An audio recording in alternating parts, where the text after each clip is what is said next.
ലളിതമാക്കി പറയാൻ പറ്റുമെന്നറിയില്ല, എങ്കിലും ആവുന്നത്ര ലളിതമാക്കിയിട്ട് പറയാൻ ശ്രമിക്കാം. കാരണം പ്രൗഢഗംഭീരമായിട്ടുള്ളൊരു വിഷയമാണ്, എന്നാൽ നമ്മളുടെ നിത്യജീവിതത്തിലേക്ക് ഏറ്റവും ആവശ്യമുള്ളതുമാണ്. അത് ലളിതാക്കി പറയണമെങ്കിൽ രണ്ട് വിഷയങ്ങളാണ്. ഒന്ന്, അതിനെക്കുറിച്ച് എനിക്ക് നല്ല ധാരണ വേണം. രണ്ട്, എനിക്ക് എത്ര ധാരണയുണ്ടായാലും നിങ്ങൾക്കും കുറച്ച് ധാരണയില്ലെങ്കിൽ അതൊട്ടും ഗ്രഹിക്കാനും ആവില്ല. അതുകൊണ്ട് ദേവിയൊക്കെ അനുഗ്രഹിക്കട്ടെ, ആചാര്യസ്വാമികൾ അനുഗ്രഹിക്കട്ടെ. അത് എത്ര കണ്ട് ലളിതമാക്കാൻ സാധിക്കുമോ അത്ര കണ്ട് ലളിതമാക്കിയിട്ട് പറയാൻ ശ്രമിക്കാം. അതിനെ പറയാൻ സാധിക്കുള്ളൂ. നമ്മളുടെ ഈ പ്രപഞ്ചത്തിൽ, നമ്മളുടെ നിത്യജീവിതത്തിൽ നമ്മൾ ദ്വൈതമാണ് എപ്പോഴും കാണുന്നത്. അല്ലെങ്കിൽ എല്ലാവർക്കും കാണുന്നതിനെയാണ് നമ്മളെല്ലാവരും പ്രാധാന്യം കൊടുക്കുക. ഇപ്പോൾ ഈ ആധ്യാത്മിക വിഷയങ്ങൾ തന്നെ കൈകാര്യം ചെയ്യുമ്പോഴോ, ഇപ്പം നിങ്ങളിവിടെ ഒരു പ്രഭാഷണ പരമ്പര തന്നെയുണ്ട്. ഈ ഓരോ പ്രഭാഷണ പരമ്പരയും നിങ്ങൾ ഓർത്തു നോക്കുക, ഒന്നും ലൗകികമായിട്ടുള്ള ഒരുപാട് ചോദ്യങ്ങൾ അപ്പോഴും നമ്മളുടെ ഉള്ളിൽ ബാക്കിയുണ്ടാവും. ഇതെല്ലാം ഇപ്പം ഇങ്ങനെ വന്നുകൊണ്ട് ഇരുന്നുകൊണ്ട് ഇപ്പം എന്താ കാര്യം, നമുക്ക് ശമ്പളം കിട്ടുമോ? അപ്പോൾ ആധ്യാത്മിക വിഷയം 71 ദിവസം ഇങ്ങനെ ഇവിടെ ഇരുന്നു, നിങ്ങളെല്ലാവരും കേട്ടു, നിങ്ങൾക്ക് തന്നെ നല്ല വിജ്ഞാനം വന്നു എന്ന് കൂട്ടുക. ആ വിജ്ഞാനം വന്നാൽ നിങ്ങൾ ചിന്തിക്കുന്ന ഇതുകൊണ്ട് നിങ്ങൾക്ക് ജോലി കിട്ടുമോ? ഇത് ഇപ്പോൾ പഠിച്ചത് കൊണ്ട്, ഇപ്പം ഈ പറയുന്ന 71 ദിവസത്തെ പ്രഭാഷണം എല്ലാം കേട്ടത് കൊണ്ട് നമുക്ക് ആർക്കെങ്കിലും ഉപജീവനത്തിന് എന്തെങ്കിലും മാർഗം കിട്ടുമോ? ചിലപ്പം ഇതുപോലെ പ്രഭാഷണം പറയാൻ പഠിച്ചിട്ടുണ്ടെങ്കിൽ ചിലപ്പോൾ ഒരു 1000-1500 ഉറുപ്പിക കിട്ടുമായിരിക്കും. എന്നാലും അത്രേ കിട്ടുള്ളൂ. ജീവിക്കാനൊക്കെ വലിയ റിസ്ക് തന്നെയാണ്. എന്നാലും ഈ 360 ദിവസവും പ്രഭാഷണം കിട്ടും. അങ്ങനെ ചെയ്യുന്നവരുണ്ടാവുമായിരിക്കും, പക്ഷെ അതെനിക്കറിയില്ല. കാരണം എന്തായാലും ഒരു സാധാരണക്കാരെ സംബന്ധിച്ചിടത്തോളം ഈ ഒരു ആത്മീയ വിഷയങ്ങൾ എന്ന് പറയുന്നത് പലപ്പോഴും ആള് പറയാൻ തന്നെ കാരണം ഇതാണ്, ഇതുകൊണ്ടൊരു ഉപജീവനം നടക്കില്ല. എന്നാ വേണ്ടാന്ന് പറയാൻ പറ്റുമോ? അതും പറ്റുന്നില്ല. എന്നാ ഇതൊന്നും വേണ്ട എന്നങ്ങ് ഉറപ്പിച്ച് പറയാൻ പറ്റുന്നത്. കാരണം എന്താ അറിയോ, ഓരോന്ന് കേൾക്കുമ്പോൾ പറയും അതിന് സത്യം ഉണ്ടല്ലോ, എന്തോ സത്യം ഉണ്ട് എന്ന് നമുക്ക് തോന്നുന്നുണ്ട്, പക്ഷെ നമുക്കത് അങ്ങ് പൂർണ്ണമായിട്ട് സ്വീകരിക്കാനോട്ട് പറ്റുന്നുമില്ല. സാധാരണ അങ്ങനെയാണ്. ലോകം എന്ന് പറയുന്നത് ദ്വൈതത്തിലേക്കാണ് എപ്പോഴും ദൃഷ്ടി ഉണ്ടാവുക. ഈ കാണുന്നത് ആദ്യം തന്നെ ഇപ്പോൾ നമ്മൾ സ്കൂളിൽ പഠിക്കുക വിചാരിക്കുക. സ്കൂളിൽ പഠിക്കുമ്പോൾ എന്താ ആദ്യം പഠിക്കുക? മല, ഇല. ഇതെന്താണ്? ഇലയാണ്, അല്ലെങ്കിൽ മലയാണ്, പാമ്പാണ്, ആനയാണ്, പറയാണ്, പനയാണ്. ഈ കാണുന്നതിൻ്റെ പേരാണ് ആദ്യം പറയാൻ പഠിക്കുക. ഇതെല്ലാം ഒന്നാണോ രണ്ടാണോ എന്നുള്ളതല്ല, ഓരോന്നും ഇന്നിന്നതാണ് എന്ന് വേറെ വേറെ വേറെ വേറെ പഠിച്ചു. കാരണം എന്താ? ദൃഷ്ടി അതാണ്. ദൃഷ്ടി എപ്പോഴും ദ്വൈതത്തിലേ നിൽക്കുള്ളൂ. അപ്പം ഈ ദ്വൈതത്തിൽ നിൽക്കുന്ന ദൃഷ്ടി നമ്മൾ കുറേ ഓരോരോ കാര്യങ്ങൾ പഠിച്ചു കഴിഞ്ഞിട്ട് അതിന് ശേഷമാണ് ഇത് മനുഷ്യൻ തിന്നുന്ന പച്ചക്കറിയാണ്, അതല്ലെങ്കിൽ ഇത് ഇന്ന ആള് പിന്നെ ഈ ഇലകൾ തിന്നുന്നത് ആടാണ്. ഇങ്ങനെ പച്ചക്കറി ആയാലും ഫ്രൂട്ട്സ് ആയാലും അല്ലെങ്കിൽ ഓരോരോ സാധനങ്ങൾ അതിനെ പഠിച്ചു എന്ന് മാത്രമല്ല, പിന്നീട് ഇത് ഇന്നിന്ന ദേശങ്ങളിൽ ഉണ്ടാകുന്നതാണ്, ഇന്നിന്ന കാലങ്ങളിൽ ഉണ്ടാകുന്നതാണ്. കുറച്ചും കൂടെ നമ്മൾ അതിനെക്കുറിച്ച് ഒന്നും കൂടെ ഉള്ളിലേക്ക് ഇറങ്ങി പഠിച്ചു. അങ്ങനെ ഉള്ളിലേക്ക് ചെന്ന് പഠിക്കുന്നതിനാണ് ആധ്യാത്മികത എന്ന് പറയുക.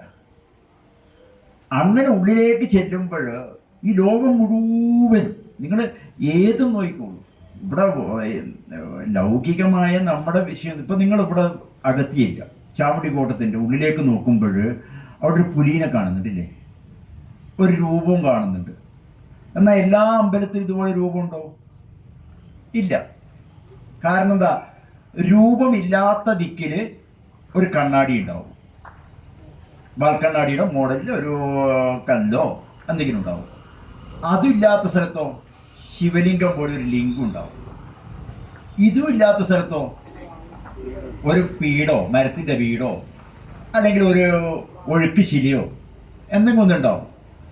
ഇതിൽ നിങ്ങൾക്ക് ഏതാ പെട്ടെന്ന് മനസ്സിനൊരു പെട്ടെന്നൊരു ഒരു രൂപം, നിങ്ങൾക്ക് ഒരു സന്തോഷം ഉണ്ടാവുക? ഏതാണ് നിങ്ങൾക്ക് എളുപ്പത്തിൽ ധ്യാനിക്കാൻ അല്ലെങ്കിൽ സങ്കല്പിക്കാൻ പറ്റുക? രൂപമാണല്ലേ? അതാണ് ദ്വൈതം. ഈ ലോകത്തിൽ നിങ്ങൾ എവിടെ വേണമെങ്കിലും നോക്കിക്കോളൂ, ഈ ദ്വൈതമാണ് നമുക്ക് പെട്ടെന്ന് പിടിച്ചെടുക്കാൻ എളുപ്പം. അതുകൊണ്ട് ഈ ദ്വൈതത്തിൽ അധിഷ്ഠിതമായ ഒരാശയം പറയുമ്പോണ്ടല്ലോ നമുക്ക് പെട്ടെന്ന് ഗ്രഹിക്കും. അപ്പൊ എന്ത് വേണമെന്നു? ഈ ദ്വൈതത്തിൽ അധിഷ്ഠിതമായ ആശയങ്ങളെ പ്രചരിപ്പിച്ചുകൊണ്ട് ലോകത്തിന്റെ നന്മയ്ക്ക് വേണ്ടി പ്രവർത്തിക്കുന്ന ആശയമാണ്, അല്ലെങ്കിൽ മതങ്ങളാണ്, സംഘടനകളാണ് സെമിറ്റിക് മതങ്ങളൊക്കെ. ഇവർക്കൊക്കെ സെമിറ്റിക് ആശയങ്ങൾ അല്ലെങ്കിൽ സെമിറ്റിക് ചിന്തകളൊക്കെ തന്നെ ദ്വൈതാധിഷ്ഠിതമാണ്. എല്ലാം മനുഷ്യരുള്ളതുപോലെ മറ്റ് ജീവജാലങ്ങളുള്ളതുപോലെ നന്മ ചെയ്യുന്ന അല്ലെങ്കിൽ നന്മയുടെ ആധിപത്യമുള്ള ഒരു കൂട്ടം ആൾക്കാർ, തിന്മയുടെ ആധിപത്യമുള്ള ഒരു കൂട്ടം ആൾക്കാർ. അതിന് നന്മയുടെ ആധിപത്യമുള്ളവരെയൊക്കെ ദേവന്മാരെന്ന് പറയുന്നു, തിന്മയുടെ ആധിപത്യമുള്ളവരൊക്കെ അസുരന്മാരെന്ന് പറയുന്നു, പോസിറ്റീവ് നെഗറ്റീവ് എന്ന് പറഞ്ഞ രണ്ട് എനർജി ഉണ്ട് എന്ന് പറയുന്നു. ഇതൊക്കെ പ്രചരിപ്പിക്കുമ്പോണ്ടല്ലോ സ്വതവേ തന്നെ മനുഷ്യൻ ദ്വൈതത്തിൽ അധിഷ്ഠിതമായതുകൊണ്ട് ഈ ആശയങ്ങൾ പെട്ടെന്ന് നമുക്ക് ഉള്ളിൽ നമുക്കൊന്ന് ഉറപ്പിക്കാം, ഇത് ഉൾക്കൊള്ളാൻ പറ്റും. അതുകൊണ്ട് തന്നെ അത്തരത്തിലുള്ള ആശയങ്ങൾക്ക് ആൾക്കാരെയും കിട്ടും, ഒരുപാട് ആൾക്കാരെ കിട്ടും. ഇന്നത്തെ കാലഘട്ടത്തിൽ എന്നൊക്കെ പറഞ്ഞു കഴിഞ്ഞാൽ വോട്ടെടുപ്പ് നടത്തി കഴിഞ്ഞാൽ അവർക്ക് കൂടുതൽ ആളെ കിട്ടുക, നമുക്കല്ല. സനാതന ധർമ്മത്തിന്റെ ആത്മീയ വിഷയങ്ങൾക്കല്ല, ലൗകിക വിഷയങ്ങൾക്ക് കിട്ടാൻ കാരണം അവരുടെ ആശയങ്ങളെ ദ്വൈതത്തിൽ അധിഷ്ഠിതമാണ്. എന്നാൽ ഇതാണോ ശരി ചോദിച്ചാൽ, ഒരുപാട് ആൾക്കാർ കൊണ്ടു നടക്കുന്നത് കൊണ്ട് അതാണോ ശരി ചോദിച്ചു കഴിഞ്ഞാൽ അത് അംഗീകരിക്കാനും പറ്റില്ല. കാരണം എന്താ അറിയോ, മഹാഭാരത യുദ്ധം നടക്കുന്ന സമയത്ത് 18 അക്ഷൗഹിണി പടയാളുള്ളത്. ഒരക്ഷൗഹിണി എന്ന് പറഞ്ഞാൽ തന്നെ ലക്ഷക്കണക്കിന് ആൾക്കാർ അതിലധികം വരണം. അങ്ങനെയുള്ളതില് 7 അക്ഷൗഹിണി മാത്രമേ പാണ്ഡവരുടെ പക്ഷത്തുള്ളൂ, ബാക്കി 11 അപ്പുറത്താ. അതായത് അന്ന് വോട്ടെടുത്തിട്ടുണ്ടെങ്കിൽ ദുര്യോധനെ ജയിക്കുള്ളൂ, ഒരു സംശയവുമില്ല. അപ്പോ ഒരുപാട് ആൾക്കാർ കൊണ്ട് നടക്കുന്നതാണോ ശരി, അല്ല അതിനുമപ്പുറത്തേക്ക് ഒരു കാഴ്ചപ്പാട് വിലയിരുത്തുവാൻ കഴിവുള്ള ഒരു ജനത, ഈ കാണുന്നതിനും അപ്പുറത്തേക്ക് എന്തോ ഉണ്ട് എന്ന് വിലയിരുത്തുവാൻ കഴിയുന്ന ഒരു ജനത ഇവിടെ ജീവിച്ചിട്ടുണ്ട്. അവർ പറയുന്നതാണോ ശരി എന്നറിയാൻ നമുക്ക് ബാഹ്യദൃഷ്ടി പോരാ, ആന്തരികമായിട്ടുള്ള ഒരു ദൃഷ്ടി വേണം. ഈ ബാഹ്യദൃഷ്ടിയിലൂടെ നമ്മൾ മനസ്സിലാക്കുന്നതെല്ലാം സത്യമാവണം എന്ന് നിർബന്ധമില്ല. അതുകൊണ്ട് തന്നെ സനാതന ധർമ്മം എന്താ പറയണതെന്നറിയോ? സനാതന ധർമ്മം പറയണത്, നിങ്ങൾക്ക് ആർക്കെങ്കിലും രക്ഷ നേടണം, സത്യം അറിയണമെന്ന് ആഗ്രഹമുണ്ടെങ്കിൽ ഈശ്വരൻ എന്താ ചെയ്യാന്നറിയോ? യം രക്ഷിതും ഇച്ഛന്തി ബുദ്ധ്യാ സംയോജയന്തി തം. ബുദ്ധി തരും. ഈ സത്യം നിങ്ങൾ കാണുന്നത് കണ്ണിലൂടെ അല്ല കാണേണ്ടത്, ബുദ്ധിയിലൂടെയാണ് അതിനെ ദർശിക്കേണ്ടത്. കാരണം ഈശ്വരൻ ഒരു ഫോമിലല്ല, പല പല പല ഫോമുകളിലാണ് ഈ പ്രപഞ്ചത്തിൽ മുഴുവനും നിറഞ്ഞു നിൽക്കുന്നത്. ഒരു ഫോമാണെങ്കിൽ നമുക്ക് അത് മാത്രം പറഞ്ഞു തന്നാൽ മതി. ഈശ്വരന്റെ സാന്നിധ്യം തന്നെ ഇപ്പൊ നോക്കൂ, യാദേവി സർവഭൂതേഷു ബുദ്ധിരൂപേണ സംസ്ഥിത. അവിടെ ബുദ്ധിയുടെ രൂപത്തിലായി. തൊട്ടടുത്ത പദം എന്താ പറയുക? യാദേവി സർവഭൂതേഷു നിദ്രാരൂപേണ സംസ്ഥിത. അവിടെ നിദ്രയുടെ രൂപത്തിലായി. യാദേവി സർവഭൂതേഷു മാതൃരൂപേണ സംസ്ഥിത. ഈശ്വരന്റെ തന്നെ ഒരുപാട് തരത്തിലുള്ള ചിത്രങ്ങൾ നമുക്കിങ്ങനെ കിട്ടുകയാണ്. അപ്പൊ നമുക്ക് ബാഹ്യമായിരിക്കുന്ന കാഴ്ചകൾക്കും അപ്പുറത്ത് ഈ പ്രപഞ്ചത്തിൻ്റെ അസ്തിത്വത്തിന് കാരണമായിട്ടുള്ളതിനെ കാണുവാൻ സാധിക്കുന്നു എങ്കിൽ അതാണ് പരമപ്രധാനമായിട്ടുള്ള ലക്ഷ്യം അല്ലെങ്കിൽ ദൃഷ്ടി. അത് നമുക്ക് കാണിച്ചു തരുന്ന ഒരു ഗ്രന്ഥമാണ്, അല്ലെങ്കിൽ 5 ശ്ലോകങ്ങളാണ് മനീഷാ പഞ്ചകം എന്ന് പറയുന്നത്. ഈ മനീഷാ പഞ്ചകം എന്ന് പറയുമ്പോൾ മനീഷ എന്ന വാക്കിന് ആഗ്രഹം, ബുദ്ധി, അറിവ്, പ്രജ്ഞ പല അർത്ഥങ്ങളുമുണ്ട്. പഞ്ചകം എന്ന വാക്കിന് 5 അല്ലേ, 5 എണ്ണം. ഏതോ ഒരു 5 എണ്ണം അറിവാണ്, അല്ലെങ്കിൽ ഒന്നുകൂടെ പറഞ്ഞു കഴിഞ്ഞാൽ എൻ്റെ ഉറച്ച തീരുമാനമാണ്. ആ എൻ്റെ എന്നുള്ളത് ആ ശ്ലോകത്തിൽ നിന്ന് വരുന്നതാണ്. ആചാര്യസ്വാമികൾ രചിച്ചതാണ് ഈ ഇതെന്ന് പറയുന്നു. അതിലും പക്ഷാന്തരങ്ങൾ പലതും ഉണ്ട്. എന്താ കാരണം എന്ന് പറഞ്ഞു കഴിഞ്ഞാൽ ഓരോ സംഭവങ്ങളെക്കുറിച്ചും കഥകൾ ഉണ്ടാക്കിയിട്ട് പ്രചരിപ്പിക്കാറുണ്ട് ഇവിടെ. അത് ചിലപ്പോൾ നടന്നതാവാം, നടക്കാത്തതാവാം. കാരണം എന്താ, നമ്മളുടെ ഭാവനകളാണ്. ആ ഭാവനകളിലൂടെ ഇന്നതൊക്കെയാണ് ഇവിടെ നടക്കുന്നത് എന്ന് ഓരോരുത്തരങ്ങ് ചിന്തിച്ചിട്ട് മനോഹരമായിട്ട് അതങ്ങ് എഴുതുമ്പോണ്ടല്ലോ, കേൾക്കുന്നവനും തോന്നും ഇതാ ശരിയെന്ന്. അതെങ്ങനെയാണെന്നറിയും. ഇപ്പം MT 2-ാം ഊഴെന്ന് എഴുതി. 2-ാം ഊഴം എഴുതിയപ്പോൾ നമുക്കും തോന്നില്ല, ഓ ഭീമൻ ഇങ്ങനെ തന്നെയാണ്.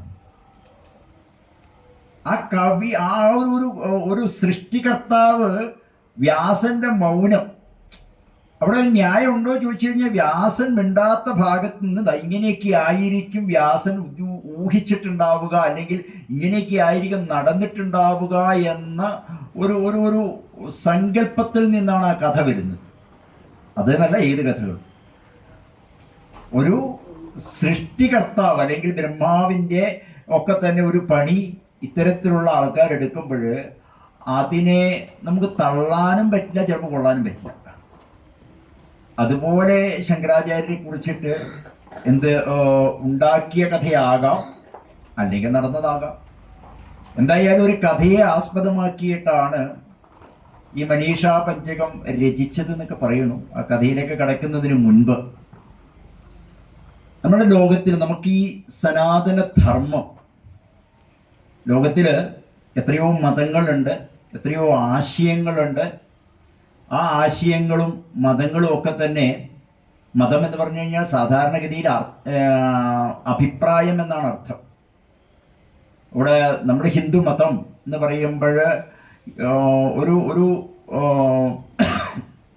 പ്രത്യേക ആശയത്തെ കൊണ്ട് നടക്കുന്നവർ എന്നാണ് അർത്ഥം. പക്ഷേ ഇന്ന് പ്രസിദ്ധമായിട്ട് ലോകത്തിലുള്ള 3 മതങ്ങൾ, ഹിന്ദുമതവും ഇസ്ലാം മതവും ക്രിസ്തു മതവും, മറ്റു മതങ്ങളൊക്കെ ഉണ്ട് എങ്കിലും പ്രബലമായിട്ടുള്ള 3 മതങ്ങൾ. ഇത് ഇന്ത്യയിലുള്ള മതങ്ങളുമുണ്ട്, ഇന്ത്യക്ക് പുറത്തുള്ള മതങ്ങളുമുണ്ട്. ആചാര്യസ്വാമികൾ അദ്വൈത മതം പ്രചരിപ്പിക്കുന്ന സമയത്ത് 72 മതങ്ങൾ ഇവിടെ ഉണ്ടായിരുന്നു എന്ന് പറഞ്ഞാൽ, അന്ന് മുസ്ലിമും ക്രിസ്ത്യാനിയൊന്നുമില്ല, 72 മതങ്ങൾ ഭാരതത്തിലുണ്ടായിരുന്നു, ആശയങ്ങൾ. ഈ 72 ആശയങ്ങൾ ഉണ്ടാകുക എന്ന് പറയുന്നത് ഏറ്റവും നേരത്തെ നമ്മൾ പറഞ്ഞുവല്ലോ, ഇസ്ലാം മതവും ക്രിസ്തു മതവും മാത്രമൊന്നുമല്ല സെമിറ്റിക്. ഈ സെമിറ്റിക് ആശയം എന്ന് പറയുമ്പോഴേക്കും പലരും ധരിക്കുന്നത് അത് ഈ വൈദേശികമായിട്ടുള്ള മതങ്ങളും ആണ് പറയണതെന്ന്. അങ്ങനെയൊന്നുമല്ല. കാരണം എന്താ, വൈഷ്ണവം സെമിറ്റിക് ആശയമാണ്, ശൈവം സെമിറ്റിക് ആശയമാണ്, ശാക്തേയം സെമിറ്റിക് ആശയമാണ്. കാരണം എന്താ, അവരൊക്കെ പറയുന്നത്, ഇപ്പോൾ ശാക്തേയക്കാർ പറയുന്നത് ദേവിയാണ് ഏറ്റവും വലുത്, വേറെ ഒന്നുമില്ല. ശൈവം പറയുന്നത് ശിവനാണ് വലുത്, വേറെ ഒന്നുമില്ല. അങ്ങനെ വരുമ്പോഴാണത് സെമിറ്റിക് എന്ന് പറഞ്ഞു പോകുന്നത്. അത്തരത്തിലുള്ള 72-ലധികം മതങ്ങൾ. ഇപ്പൊ നമ്മൾ തന്നെ ഒന്നും വേണ്ട, ഇവിടെ കുറച്ച് പേരുണ്ടല്ലോ ഒരേ ഡ്രസ്സ് ധരിച്ചു വിചാരിക്കുക, ഇപ്പൊ എല്ലാവരും അവിടെ തന്നെ നോക്കും, അതിനെ ഒരേ ഡ്രസ്സ് ധരിച്ചത്. അപ്പൊ ആ ധരിച്ചവർക്കും സമയം നമ്മളെല്ലാം ഒരുപോലെയാണല്ലോ. ബാഹ്യമായിട്ട് ഒരുപോലെയാണെന്ന് കാണുമ്പോൾ നമുക്കും തോന്നുകയാണ് നമ്മളൊന്നാണ് എന്ന്.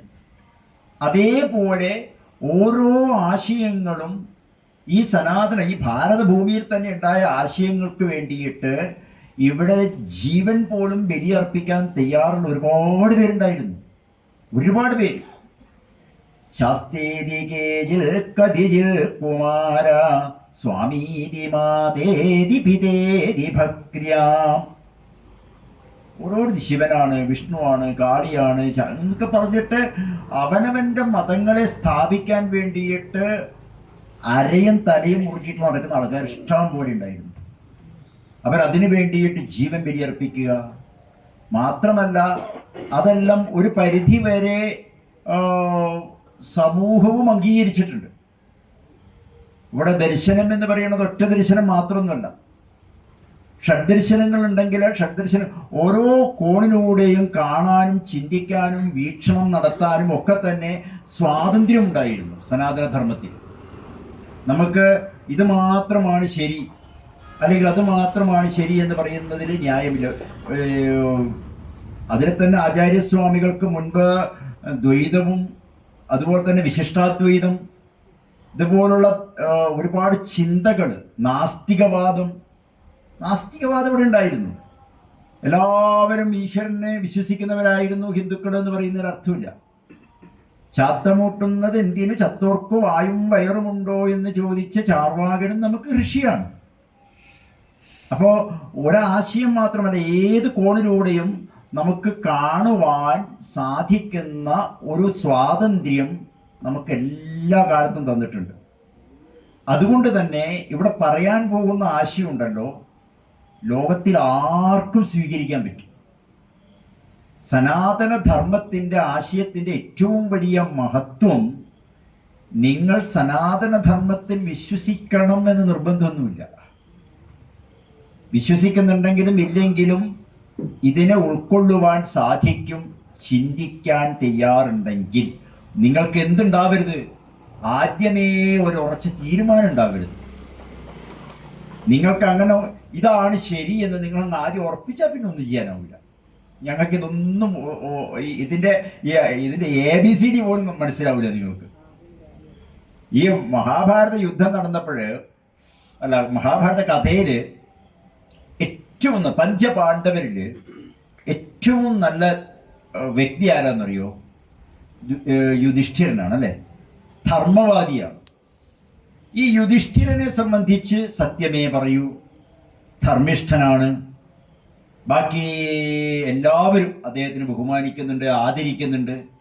എന്നിട്ടും കൃഷ്ണൻ എന്തേ യുധിഷ്ഠിരന് ധർമ്മം പറഞ്ഞു കൊടുക്കുക, പിന്നെ ഈ ഗീത പറഞ്ഞു കൊടുക്കാഞ്ഞത്? ഗീത പറഞ്ഞു കൊടുത്തത് അർജുനാണ്. സത്യത്തിൽ യുധിഷ്ഠിരനല്ലേ അതിന് അർഹൻ എന്ന് തോന്നാറുണ്ട്. അതിന് കാരണം എന്താണെന്നറിയോ? യുധിഷ്ഠിരൻ ആദ്യമേ ഒരു ധാരണയുണ്ട്. എന്താ ധാരണ എന്നറിയോ?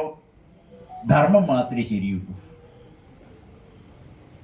ധർമ്മം മാത്രമേ ശരിയുള്ളൂ, വേറെ ഒന്നും ശരിയല്ല എന്നുള്ള മട്ടാണ്. അതെവിടെയാ മനസ്സിലായതെന്നറിയോ? യുദ്ധം കഴിഞ്ഞു. യുദ്ധമൊക്കെ കഴിഞ്ഞപ്പോൾ യുധിഷ്ഠിരൻ ദുഃഖിക്കുകയാണ്. ഞാൻ കാരണം കുറേ ആൾക്കാർ മരിച്ചു, ഞാൻ കാരണം കുറേ ആൾക്കാർ വിധവകളായി. ഈ മഹാപാപം ഞാൻ എവിടെ കൊണ്ടുപോയി കളയും? അതുകൊണ്ട് ഇങ്ങനെ ദുഃഖിച്ചോടിരിക്കുന്ന സമയത്ത് ഗീത മുഴുവനും ഈ മഹാഭാരതം മുഴുവൻ എഴുതിയിട്ടുള്ള വ്യാസൻ തന്നെ, അതായത് ഈ യുധിഷ്ഠിരന്റെ മുത്തച്ഛനാ, വ്യാസൻ തന്നെ ചെന്ന് പറഞ്ഞു, യുധിഷ്ഠിര മഹാരാജാവേ, അതൊന്നും ദുഃഖിക്കേണ്ട ആവശ്യമേ ഇല്ല, അതൊക്കെ എല്ലാ കാലത്തും നടക്കുന്നതാണ്. അത് മഹാരാജാവ് ഒരാൾ മാത്രമാണോ അതിന് കാരണം? എത്രയോ പേര് യുദ്ധം ചെയ്തതല്ലേ, പിന്നെ എന്തിനാ അങ്ങ് മാത്രം ഇങ്ങനെ ദുഃഖിക്കുന്നതെന്നൊക്കെ കുറെ പറഞ്ഞു നോക്കി. എന്ത് പറഞ്ഞാലും യുധിഷ്ഠിരൻ ഉള്ളിൽ കയറില്ല. അവസാനം വ്യാസം വിചാരിച്ചു വന്ന പിന്നെ കൃഷ്ണനെ കൊണ്ട് പറയിപ്പിക്കാം. കൃഷ്ണൻ വന്നു, ഗീത ഉപദേശിച്ച ആളാണ്. നോക്കുക, എന്തുകൊണ്ടാണ് യുധിഷ്ഠിരന് പറഞ്ഞു കൊടുക്കാതിരുന്നത് എന്നുള്ളതിന്റെ വ്യക്തമായ തെളിവാണ്. ഗീത പറഞ്ഞു കൊടുത്ത ഭഗവാൻ തന്നെ യുധിഷ്ഠിരന്റെ ഇടയ്ക്ക് എത്തിയിട്ട് പറയുകയാണ്, മഹാരാജവേ, സർവം കാലഗതം മന്യേ, കാലത്തിന് ചില നിയമങ്ങളുണ്ട്, അത് അങ്ങനെയാണ് എന്ന് ചിന്തിച്ചിട്ട് ദുഃഖിക്കാണ്ടിരിക്കുക. അന്നേരവും സ്വീകരിക്കുന്നില്ല. ഇവൻ പറയുന്നത് ശരിയല്ല. കാരണം എന്താ? അല്ലെങ്കിലേ കൃഷ്ണനെ കുറിച്ച് കുറച്ച് നീ കുരുത്തക്കെട്ടവനാണെന്നുള്ള നോട്ട. കാരണം എന്താ, ചില സ്ഥലത്തിൽ അധർമ്മം കാണിക്കുന്നുണ്ട്. കാരണം സ്വന്തം ഗുരുവിനെ അല്ലേ, ഗുരുവിനെ കൊല്ലാൻ നോക്കുമ്പം കൃഷ്ണൻ ഉപായം പറഞ്ഞു കൊടുക്കുക, തട്ടിപ്പ് ഓരോ ഉപായം പറഞ്ഞു കൊടുക്കുക. ഭീമന് പറഞ്ഞു കൊടുത്തു ഇല്ലേ, ജരാസന്ധനെ കൊല്ലുന്ന സമയത്ത് പറഞ്ഞു കൊടുത്തു, ദുര്യോധനെ കൊല്ലാൻ സമയത്ത് പറഞ്ഞു കൊടുത്തു. ഇങ്ങനെയൊക്കെ ഓരോരോ തട്ടിപ്പ് പറഞ്ഞു കൊടുത്തുകൊണ്ട് പൂർണ്ണമായിട്ട് യുധിഷ്ഠിരന്റെ ദൃഷ്ടിയിൽ കൃഷ്ണൻ ധർമ്മവാദിയല്ല. അതുകൊണ്ട് അതും അംഗീകരിക്കുന്നില്ല. അപ്പോഴാണ് കൃഷ്ണൻ മനസ്സിലായോ, എന്തായാലും അംഗീകരിക്കുന്ന ഒരാളുണ്ട് ഭഗവാൻ, പിന്നെ യുധിഷ്ഠിരൻ, അത് ഭീഷ്മരാണ്. ഭീഷ്മർ പറഞ്ഞ് അംഗീകരിക്കും. അങ്ങനെയാണ് യുദ്ധം കഴിഞ്ഞിട്ട് അവസാനം യുധിഷ്ഠിരനെയും കൂട്ടിയിട്ട് ശരശയ്യയിൽ കിടക്കുന്ന ഭീഷ്മരുടെ ചെല്ലുക. അവിടുന്നാണ് ഭീഷ്മർ രാജധർമ്മം മുഴുവൻ പറഞ്ഞു കൊടുക്കുന്നത്. എന്തേ ഇവിടെ യുധിഷ്ഠിരനെ ഇത് സ്വീകരിക്കാൻ മടി എന്നാണെങ്കിൽ, യുധിഷ്ഠിരൻ ആദ്യമേ ധർമ്മമാണെങ്കിൽ പോലും സത്യമാണോ അസത്യമാണോ എന്നുള്ളതല്ല, മുൻകൂട്ടി ഒരു ധാരണ ഉണ്ടാക്കി, ഒരു ചിത്രം ഉണ്ടാക്കി വെച്ചു. എന്നാൽ അർജുൻ അങ്ങനെയാണോ? അല്ല, ഋജുബുദ്ധിയാണ്. കണ്ണാടി പോലെ ആയിരിക്കണം എന്നാണ് നമ്മൾ ഓരോരുത്തരും. കണ്ണാടിയുടെ മുന്നിൽ നമ്മൾ ഒരാൾ പോയി കഴിഞ്ഞാൽ, ഞാനിപ്പോൾ കണ്ണാടിയുടെ മുന്നിൽ പോയി എൻ്റെ ചിത്രം കാണും അല്ലേ, ഞാനങ്ങ് മാറിയാൽ പിന്നെ എൻ്റെ നിഴലാലുണ്ടാവുമോ? ഉണ്ടാവില്ല, അത് പൂർണ്ണങ്ങ് പോയി. പിന്നെ അടുത്ത ആൾ വന്നാൽ അയാളുടെ ചിത്രം കാണും. എന്തിനേയും പ്രതിഫലിപ്പിക്കാൻ സാധിക്കണം. മുൻകൂട്ടി ഒരു ധാരണയും നമ്മളുടെ ഉള്ളിൽ ഇല്ല എങ്കിൽ നമുക്ക് ഈ പറയുന്ന കാര്യങ്ങൾ മനസ്സിലാവും. മുൻകൂട്ടി നിങ്ങൾ ഓരോരോ ധാരണകൾ ഉണ്ടാക്കി, ഓരോ ഫയൽ ഉണ്ടാക്കി വെച്ചിട്ട് ആ ഫയലിന്റെ മുകളിലേക്ക് ഇത് കേൾക്കുമ്പോൾ എന്താണെന്നറിയോ, ആദ്യം തന്നെ ഞാൻ മുമ്പ് കേട്ട പോലെ അല്ലല്ലോ, ഞാൻ മുൻപ് ചിന്തിച്ച പോലെയല്ലല്ലോ, അങ്ങനെ വന്നാൽ പോയി കിട്ടില്ല. അതാണ് ഇത്. ഇന്നത്തെ വിഷയം മാത്രമല്ല പറയട്ടോ, എല്ലാ ആത്മീയ വിഷയങ്ങൾ ഒട്ടുമിക്കതും ഇങ്ങനെയാണ്. നമ്മൾ എന്ത് ചെയ്യും, നമ്മൾ കേട്ടതിൻ്റെ പുറത്ത് ചിന്തിക്കാൻ തുടങ്ങും. അതുകൊണ്ടാണ് നമുക്ക് പലപ്പോഴും കുറെ കഴിയുമ്പോൾ സംശയം വരും, ഇങ്ങനെയായാൽ ശരിയാവില്ലല്ലോ. ഏതായാലും ഋഷികൾ എന്ത് ചെയ്തു എന്നറിയോ, ഋഷികൾ ഈ സംശയമൊന്നും വേണ്ടാന്ന് വിചാരിച്ചിട്ട് ഇവിടെ ഗുണത്തിന്റെ അടിസ്ഥാനത്തിൽ 4 വർണ്ണങ്ങളെ ഉണ്ടാക്കി. ചാതുർവർണ്ണ്യം മയാ സൃഷ്ടം ഗുണകർമ്മ വിഭാഗശ. ഗുണത്തിന്റെ അടിസ്ഥാനത്തിലാണ് ഉണ്ടാക്കിയത്. നല്ല വണ്ണം മനസ്സിലാക്കാൻ പറ്റുന്നവരുടെ ഒരു സൈഡിൽ മനസ്സിലാക്കാൻ പറ്റും. എന്നാലും ഇതൊന്നും അല്ല ആത്യന്തിക ലക്ഷ്യം എന്ന ബോധത്തില് സമൂഹത്തിന്റെ നന്മയ്ക്ക് വേണ്ടി നിൽക്കുന്ന കുറച്ച് ആൾക്കാർ, സമൂഹത്തിന്റെ രക്ഷയ്ക്ക് വേണ്ടി നിൽക്കുന്ന കുറച്ച് പേര്, സമൂഹത്തില് പലതരത്തിലുള്ള പ്രവൃത്തികൾ ചെയ്യാനുണ്ട്. അത്തരത്തിനൊക്കെ വേണ്ടിയിട്ട് സമൂഹത്തിന്റെ തന്നെ നിലനിൽപ്പിന് വേണ്ടിയിട്ട് 3ാമതൊരു വിഭാഗം, ഇവരെ 3 സഹായിക്കാം 4ാമതൊരു വിഭാഗം. ഇതാണ് ചാതുർവർണ്ണ്യം എന്നുകൊണ്ട് ഉദ്ദേശിക്കുന്നത്.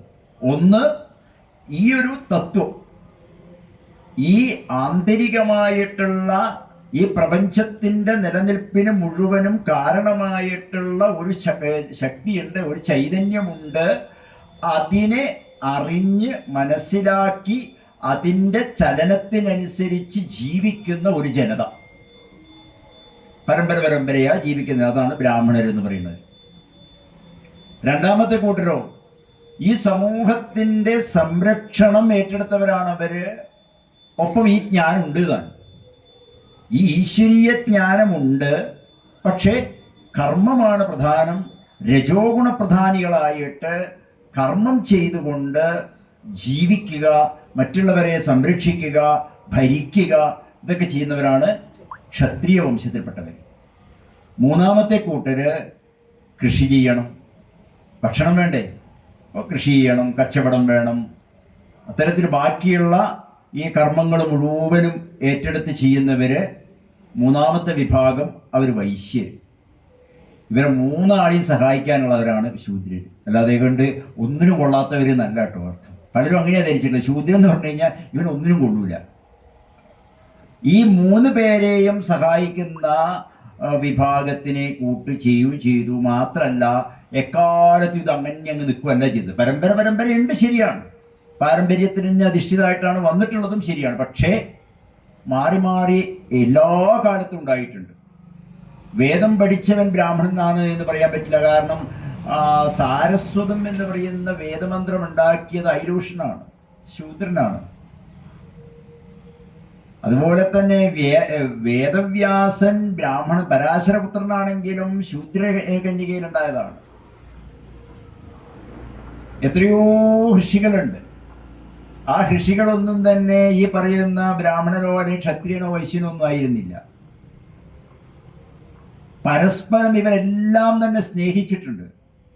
രാമായണ കഥയിലുണ്ടല്ലോ ദശരഥൻ, ഒന്ന് ആലോചിച്ച് നോക്കുക. അത് നമ്മള് കഥായിമാസ്തേ കഥിതാമഹീയസാം വിഹായ ലോകേഷു യശഃ പരേയുഷാം വിജ്ഞാന വൈരാഗ്യ വിവക്ഷയാ വിഭോ വചോ വിഭൂതി നതു പാരമാർത്ഥ്യം. ഓരോ കഥകൾ നടക്കുമ്പോഴും ആ കഥകളിലൂടെ എന്തെങ്കിലുമൊക്കെ ആശയങ്ങൾ നമുക്ക് ഉൾക്കൊള്ളാൻ പറ്റണം. ഇവിടെ രാമായണത്തില് എല്ലാ കാലത്തും അന്യോന്യം ബഹുമാനിച്ചിട്ടുണ്ട് എന്നുള്ളതിന്റെ തെളിവ് ദശരഥന്റെ അമ്പ്,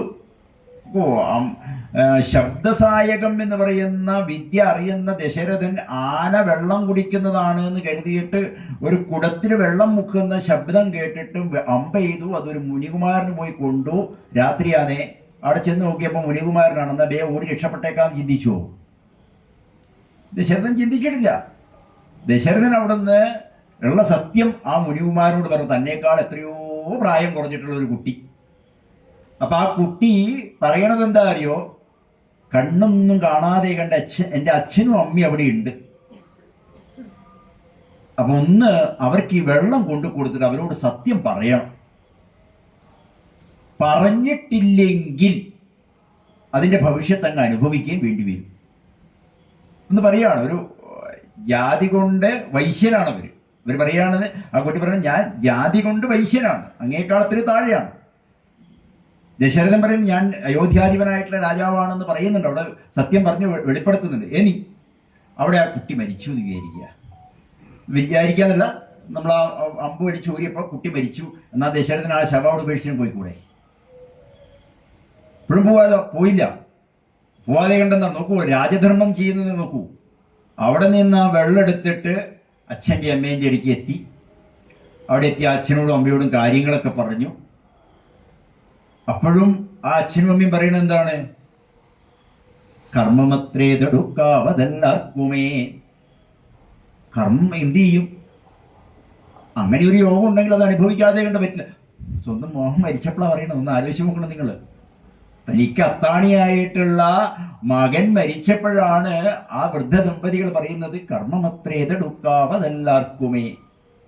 എന്നിട്ടോ ആ രാജാവിനോട് പറഞ്ഞു, ഒന്ന് ചിത ഉണ്ടാക്കിയിട്ട് എൻ്റെ മകന്റെ ശരീരം ഒന്ന് ദഹിപ്പിക്കണം. ദഹിപ്പിച്ചു കഴിഞ്ഞപ്പോ ഇവർക്ക് കരുത്തില്ലാഞ്ഞിട്ടാണോ ഈ ദശരഥനെ ശപിക്കാൻ? അവര് പുത്രദുഃഖത്താല് തീയിലേക്ക് എടുത്ത് ചാടുമ്പം എവിടെയോ നോക്കിയിട്ട് ദശരഥനെ നോക്കിയോന്ന് അറിയില്ല. കാരണം കണ്ണു കാണാത്തവരെങ്ങനെ നോക്കും? ചിതയുടെ ചൂട് കണക്കാക്കിയിട്ട് ചിതയിലേക്ക് എടുത്ത് ചാടുമ്പോൾ പറയാണ് അങ്ങും പുത്രദുഃഖത്താൽ മരിക്കട്ടെ. ആ ശാപം അവിടെ ഇട്ടില്ലേ? അപ്പൊ അവർക്ക് കരുത്തില്ലാഞ്ഞിട്ടാണോ? കരുത്തുണ്ടെങ്കിലും അവര് ദശരഥനെ ശപിച്ചില്ലാതെ കണ്ടാക്കിയിട്ടില്ല. ദശരഥൻ ധർമ്മം പാലിക്കാതെ കണ്ട് അവിടുന്ന് ഓടിപ്പോയിട്ടില്ല. എല്ലാവരും അന്യോന്യം സ്നേഹിച്ചിട്ടുണ്ട്. അതുപോലെ തന്നെ ഒരു പരസ്പര ധാരണയോടുകൂടി ജീവിച്ചിട്ടുണ്ട്. ഏതായാലും നമ്മളുടെ ഈ സംസ്കാരത്തിന് പറഞ്ഞു വന്നത്, ഈ സംസ്കാരത്തിന് അത്തരത്തിലുള്ള ഒരു ഒരു ഒരു വർണ്ണവ്യവസ്ഥ ഇവിടെ ഉണ്ടായിരുന്നു. അത് തല്ലുകൂടാൻ വേണ്ടിയിട്ടുള്ളതല്ല. വളരെ വ്യക്തമായി അത് പറയാൻ കാരണം ഇതങ്ങനെ ഒരു കഥ വരുന്നുണ്ട്.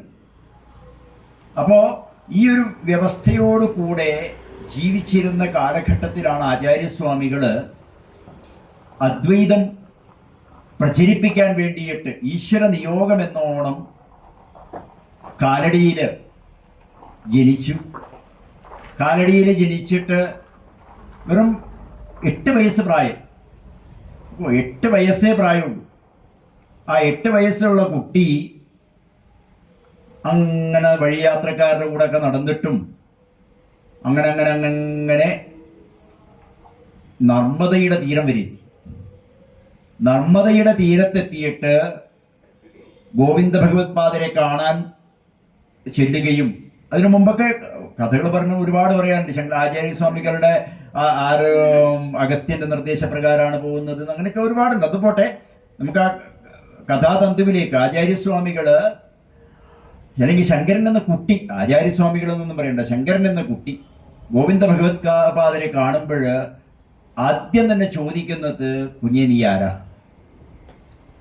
ലൗകികമായ മറുപടിയാണ് ഉത്തരമെങ്കിൽ സ്വാഭാവികമായിട്ടും ഞാൻ ശിവഗുരുവിൻ്റെയും ആര്യാമ്പയുടെയും പുത്രനായിട്ടുള്ള കാലടിയിൽ നിന്ന് വരുന്ന ശങ്കരനാണ് എന്നാണ് പറയേണ്ടത്. അത് തന്നെ ദശശ്ലോകി നമുക്ക് വളരെ പ്രസിദ്ധമായിട്ടുള്ളതാണ്. ശങ്കരൻ അല്ലേ, ഭൂമെന്ന തേജോ നതോയം എന്ന് പറഞ്ഞിട്ട് അങ്ങനെ പഞ്ചഭൂതങ്ങളൊന്നുമല്ല, അതല്ല ഇതല്ല ഇതല്ല ഒന്നുമല്ല, ഞാൻ കഴിക്കേണ്ട വസ്തുവല്ല, കഴിക്കുന്ന വസ്തുവല്ല, ഒന്നുമല്ല. എൻ്റെ അവസാനമായി ശിവോഹം ശിവോഹം ശിവോഹം ശിവോഹം, ഞാൻ കേവലമായിട്ടുള്ള ശുദ്ധമുക്ത ആ ഒരു പ്യുവറായിരിക്കുന്ന ആത്മാവാണ്, ഈശ്വരനാണ് എന്ന് പറയുകയാണ് ആ കുട്ടി 10 ശ്ലോകത്തിലൂടെ. അവിടെ നിന്ന് 2 വർഷക്കാലത്തോളം ഏകദേശം ഗോവിന്ദ ഭഗവത് പാദരുടെ അടുത്ത് താമസിക്കുകയും ഗോവിന്ദ ഭഗവത് പാദര് തന്നെ 3-4 വയസ്സായിട്ടുള്ള അല്ലെങ്കിൽ ശങ്കരനേക്കാൾ പ്രായമുള്ള തൻ്റെ തന്നെ ശിഷ്യന്മാരെ കൂട്ടിയിട്ട് ശങ്കരന് സംരക്ഷണം എന്ന രീതിയിൽ കൊണ്ടുപോയിട്ട് കാശിന്ന് തുടങ്ങാൻ പറഞ്ഞു. കാശിയിൽ ചെന്നിട്ട്, അന്ന് കാശിയാണ് ഏറ്റവും പ്രസിദ്ധമായിട്ടുള്ള വിദ്വൽ സദസ്സൊക്കെ നടക്കുന്ന സ്ഥലം. എല്ലാ മതക്കാരും എല്ലാ ആശയം 1072 തരത്തിലുള്ള ആശയം കൊണ്ടു നടക്കുന്നവരും കാശിയിൽ വന്നിട്ടാണ് വാദിക്കുക. ദ്വൈതം, അദ്വൈതം, വേദാന്ത സകലതും. അവിടെ ഈ കുട്ടി എത്തുന്നു. അവിടെ നിന്ന് വാദപ്രതിവാദങ്ങളിലേക്കും വ്യാഖ്യാനങ്ങളിലേക്കും, ഉപനിഷത്ത് വ്യാഖ്യാനം, ബ്രഹ്മസൂത്രം, പ്രസ്ഥാനത്രയങ്ങൾക്കൊക്കെ വ്യാഖ്യാനം എഴുതുക, അത് മറ്റുള്ളവർക്ക് പറഞ്ഞു കൊടുക്കുക. അവിടെ വെച്ചാണ് സനന്ദനൻ ഉള്ള ശിഷ്യന്മാരൊക്കെ വന്നു ചേരുന്നത്. ഒരു ദിവസം ആചാര്യസ്വാമി കുളിച്ചിട്ട് ഗംഗയിൽ നിന്ന് കുളിച്ച് വിശ്വനാഥ ക്ഷേത്രത്തിലേക്ക് പോകുന്ന സമയത്ത് ഒരു ചണ്ടാളൻ 4 നായ്ക്കളുമായിട്ട് വഴിയിൽ, ചണ്ടാളൻ എന്ന് പറയുമ്പോൾ ഓർക്കുക ശൂദ്രനുമല്ല കേട്ടോ. പലരും ധരിച്ചത് എന്താ പറയുക, ശൂദ്രൻ എന്നാണ്. ശൂദ്രൻ എന്ന് പറഞ്ഞു കഴിഞ്ഞാലും ചണ്ടാളൻ എന്ന് പറഞ്ഞാലും രണ്ടും രണ്ടാ. ചണ്ടാളൻ എന്ന് പറഞ്ഞു കഴിഞ്ഞാൽ നായിയുടെ മാംസം പോലും കഴിക്കും. എല്ലാ തരത്തിലുള്ള മാംസം കഴിച്ച് ജീവിക്കുന്ന, ഒരു തരത്തിലും ആചാരാനുഷ്ഠാനം ഇല്ലാത്ത ആളാണ് ശൂദ്രൻ. അങ്ങനെയൊന്നുമല്ല. ശൂദ്രൻ എന്നൊക്കെ പറയുന്നത് എത്രയോ ആചാരാനുഷ്ഠാനമുള്ള ആൾക്കാരാണ്. കാരണം എന്താ അറിയോ, ശൂദ്രജാതിയിലാണ് വിതുരൻ ജനിച്ചത്. വിതുരൻ എങ്ങനെയാണോ? നിങ്ങളൊന്ന് ആലോചിച്ച് നോക്കിയാൽ മതി. ശൂദ്രജാതിയിൽ ജനിച്ചിട്ടുള്ള വിതുരൻ ഹസ്തിനപുരത്തിന്റെ മന്ത്രിയാണ്. അപ്പൊ നിങ്ങളൊന്ന് ആലോചിച്ച് നോക്കിയാൽ അന്ന് ജാതി ഉണ്ടായിരുന്നു എന്നെ പറയുന്നതിന് എന്ത് ജാതി ഇല്ല എന്നല്ല പറയണത്. അവിടെ ദ്രോണൻ ബ്രാഹ്മണനാണെങ്കിലും ക്ഷത്രിയനാണ് അല്ലേ? അശ്വത്ഥാമാവ് ക്ഷത്രിയനാണ്, ജന്മം കൊണ്ട് ബ്രാഹ്മണനാണ്. എല്ലാവരും അന്ന് ഇന്നതേ ചെയ്തൂടൂ എന്ന്. പക്ഷെ ചില കാലഘട്ടങ്ങളിൽ ഈ ജാതിയുടെ അതിരൂക്ഷത കാരണം ഇവിടെ ഒരുപാട് അനർത്ഥങ്ങൾ ഉണ്ടായിട്ടുണ്ട്, അനാചാരങ്ങൾ ഉണ്ടായിട്ടുണ്ട്. അതൊന്നും ഇല്ലാന്നൊന്നും പറയുന്നില്ല. കാരണം ചരിത്രത്തെ നമ്മൾ നിഷേധിക്കൊന്നും വേണ്ട. എങ്കിലും ഇതുണ്ടാക്കിയിരുന്ന കാലഘട്ടത്തില് ഒന്നിനെ നശിപ്പിക്കാനോ അല്ലെങ്കിൽ ഒന്നിനെ കുറച്ച് കാണാനോ വേണ്ടി ആയിരുന്നില്ല ഇതൊന്നും ഉണ്ടാക്കിയിട്ടുള്ളത്. ഈ ചണ്ടാലന്മാര് സാധാരണഗതിയിൽ ഈ 4 വർണ്ണത്തിലുള്ളവരും നടക്കുന്ന വഴിയിലെ പോലും നടക്കാൻ പാടില്ല, നടക്കില്ല എന്നാണ്. അങ്ങനെയുള്ള ചണ്ടാളൻ ഒരു പ്രധാന തെരുവിന്റെ വീതിയിലൂടെ നടന്നു വരിക ഇങ്ങോട്ടേക്ക്. അന്നത്തെ കാലത്തും ഉണ്ടാവാം മാറി നിൽക്കൂ എന്ന് പറയുന്നുണ്ടാവാം. അപ്പൊ ആചാര്യസ്വാമികൾ മാറി നിൽക്കാൻ പറഞ്ഞു. മാറി നിൽക്കാൻ പറഞ്ഞപ്പോൾ ഈ ചണ്ടാളനും ആചാര്യസ്വാമികളും തമ്മിലുള്ള ഒരു ചോദ്യോത്തരമാണ്. വാദപ്രതിവാദമൊന്നുമില്ല, ചോദ്യോത്തരം മാത്രമാണ് ഈ കഥയ്ക്ക് ആസ്പദമായിട്ട് പറയുന്നത്. അങ്ങനെ നടന്നിട്ടുണ്ടോ ആവോ, നടന്നിട്ടുണ്ടാവാം. അല്ലെങ്കിൽ ശങ്കരാചാര്യസ്വാമികൾ തന്നെ തൻ്റെ അഭിപ്രായം ഒരു 5 ശ്ലോകത്തിൽ എഴുതിയിട്ടുണ്ടാവാം. ആരെങ്കിലും ശിഷ്യന്മാർ ചോദിച്ചപ്പോൾ എഴുതിയിട്ടുണ്ടാവാം. ആ എഴുതിയിട്ടുള്ള 5 ശ്ലോകങ്ങളെ വെച്ചിട്ട് ചിലപ്പോൾ ആരെങ്കിലുമൊക്കെ വ്യാഖ്യാനിച്ചതും ആവാം ഇങ്ങനെയൊക്കെ നടന്നിട്ടുണ്ട് എന്ന്. അതുകൊണ്ട് നടന്നതാണ് നടക്കാത്തതാണ് അതിപ്പോ എന്തോ ആയിക്കോട്ടെ, നടന്നാലും നടന്നിട്ടില്ലെങ്കിലും നമുക്ക് അവിടുത്തെ എന്താ പ്രാധാന്യം ഇതിലെന്ത് പറയുന്നു, അത് നമുക്ക് ഗുണമാണോ ദോഷമാണോ, നമുക്ക് എടുക്കണോ തള്ളണോ കൊള്ളണോ എന്നുള്ളതാണ് നമുക്ക് ചോദിക്കേണ്ടത്, അല്ലെ ചിന്തിക്കണം.